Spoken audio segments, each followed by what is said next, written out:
很多人会说要放到它分解，要放到什么时候？当然就要买碎木机把它碎一碎啦。碎完就像这样嘛。你这里大概碎多久了？应该差不多1个月。没分解啊，它还有胶水啊。为什么？你把它碎成这样，生物要分解反而更不容易。你有没有看到半只生物1个月了呢？没半只呢？资源补的方式，你会看到很多生物。你看下面就有，它在那里，马路在那里，可是它没在这里啊。这个是粗直型马路啊，对不对？我们为什么会建议大家，你就地去把它分解小段就好，不要粉碎。原因就在这里。它住在那里就在那里吃。你有没有看到它除了那个之外还有叶子？所以它会分解叶子，然后同时分解碎木。但是你这里是几乎是只有碎木没有叶子，所以我们要去营造一个园圃，你的食源多样性就要够。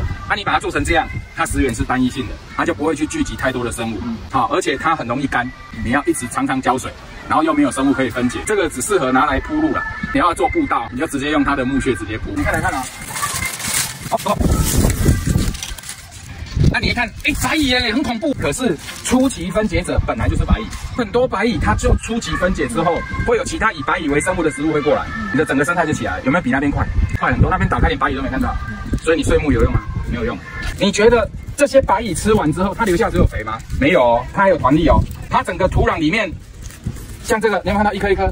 这个是团粒结构，就在那边转来转去嘛。它团粒结构形成之后，它是通气透水的场域，所以它的效益不单纯是肥，肥只是其中一部分。